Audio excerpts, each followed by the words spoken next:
Faticoso, la fatica l'abbiamo sentita dopo, quando un po' si sono calmate le acque, perché è quando ti cade tutta la tensione.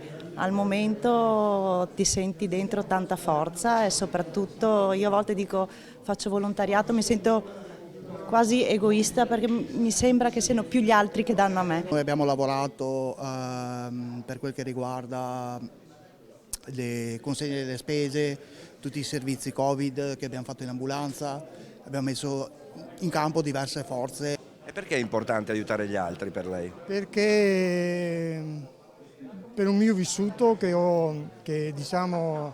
mi è successo delle cose in famiglia e adesso io cerco di dare anche un contributo mio verso gli altri. Sono emozionati i volontari della Croce Rossa che per primi giunsero a Vo, epicentro nazionale della pandemia Covid, 3 anni fa, per aiutare medici, ricercatori e popolazione.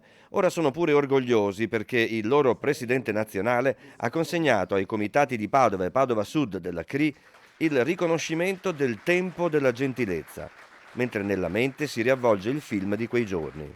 All'inizio si sapeva ben poco, le notizie sono arrivate su quella che era la mortalità del virus, sulle modalità di propagazione, sulle modalità di tutela, sono arrivate a poco e quindi sul territorio c'era una grossa incertezza che era equilibrata soltanto da una grande certezza, quella di stare nelle sedi, di dare le disponibilità per stare nelle ambulanze e portare le persone in ospedale o mettersi a disposizione per portare il cibo alle persone che avevano bisogno. Una medaglia d'oro al merito della Croce Rossa è andata al professor Stefano Merigliano, che avviò subito un progetto di screening che coinvolse in modo determinante i volontari della Croce Rossa.